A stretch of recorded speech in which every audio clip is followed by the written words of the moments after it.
मेरा नाम साध्वी ब्रज किशोरी है और श्रीधाम वृंदावन से हूँ, श्यामपुरी परिक्रमा मार्ग। अभी आप कहाँ पधारे? देखो, मुझे बड़ा हर्ष हो रहा है कि औरंगाबाद की पवित्र भूमि में और दुर्गा शक्ति पीठ पर दोबारा मेरा फिर पुनः आगमन हुआ है श्रीमद् भागवत कथा के लिए। वैसे तो मैं कहूँ कि 8वीं 9वीं बार मैं बिहार आई हूँ और पवित्र धरा भी है।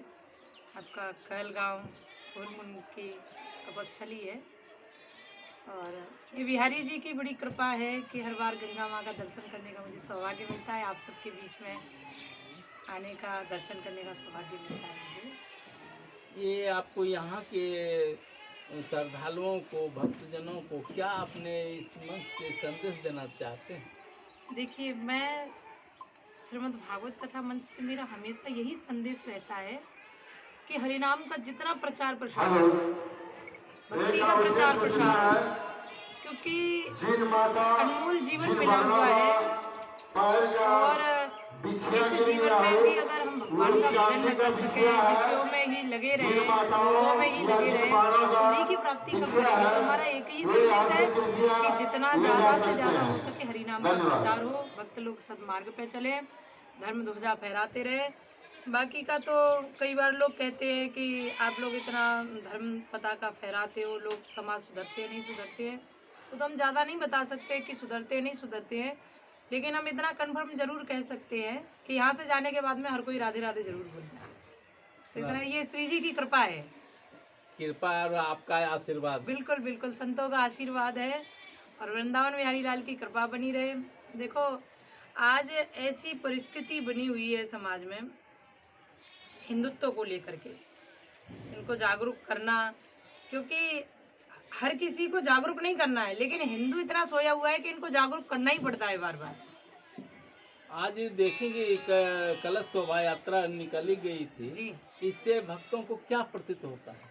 देखो, कलश यात्रा से कहलगांव से लेकर के माँ गंगा के पावन तट से लेकर के औरंगाबाद के पवित्र शक्तिपीठ तक कलश यात्रा आई है, तो इससे एक तो जो नकारात्मकता है वो खत्म होती है और सकारात्मकता ऊर्जा प्राप्त होती है।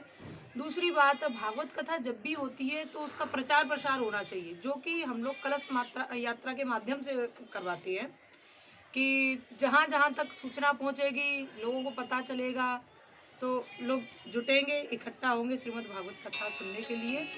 तो ये भक्ति के प्रचार के लिए है। आज आपका प्रसंग क्या रहेंगे शाम बेला में? आज शाम के समय जो प्रथम दिवस भागवत कथा का है और आज के जो पावन चरित्र है वो देवी भक्ति का चरित्र है, जिसमें ये दर्शाया जाएगा कि ज्ञान वैराग्य थक करके गिर पड़े श्रीधाम वृंदावन में, देवी भक्ति हर जगह जाती है। उत्पन्ना द्रविड़ेशाहम वृद्धिम कर्नाटके गता क्वचिन क्वचिन महाराष्ट्र गुर्जरे जीवधाम गता। जब देवर्षि नारद जी ने पूछा कि हे देवी भक्ति, आप क्यों रुदन कर रही है वृंदावन के पावन तट पर, वो भी भाई ये वृंदावन धाम तो ऐसा ठाकुर जी का घर है अपना, ऐसा इसमें अपना स्वयं का वो है कि अगर आदमी रोता हुआ भी आ जाए तो यहाँ हंसने लग जाता है, और आप वृंदावन की पवित्र धरा पर रो रही हैं। तो देवी भक्ति कहती है कि मैं रो रही हूँ, उसका एक ही कारण है कि मेरे पुत्र यहाँ पर मूर्छित पड़े हुए हैं। तो नारद जी ने देखा उस समय कि देवी भक्ति तो वृंदावन में नित्य निरंतर नृत्य कर रही है, लेकिन ज्ञान वैराग्य का कोई ग्राहक नहीं है। हमारे यहाँ बिंदु गोस्वामी जी हुए हैं, वो कहते हैं कि है प्रेम जगत में सार और कुछ सार नहीं। उद्धव जी भी जब आए थे तो उलझ कर वस्त्र में कांटे लगे उद्धव को समझाने, तुम्हारे ज्ञान का पर्दा फाड़ देंगे हमें प्रेम दीवाने। और उस समय ये भगवान ने घोषित कर दिया था कि वृंदावन ज्ञान की भूमि नहीं, वैराग्य की भूमि नहीं, कर्म की भूमि नहीं, वृंदावन प्रेम की भूमि है। तो हम लोग भी वृंदावन की पवित्र धरा से पधारे और प्रेम का और भक्ति का संदेश।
6000 आवेल यहाँ से दिन में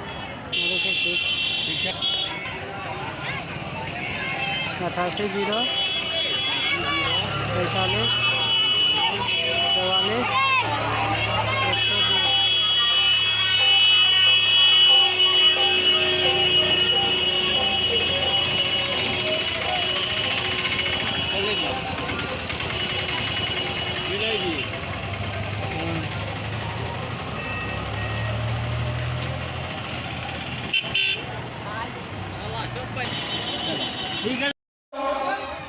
उत्तर साइड उत्तर तरफ टैंकी लगा हुआ है, वहां भी जाके यहाँ बह सकते हैं।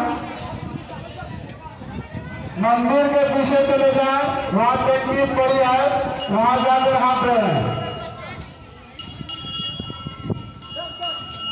जितने भी माता आई है उनसे मेरा निवेदन है, भोजन पात्र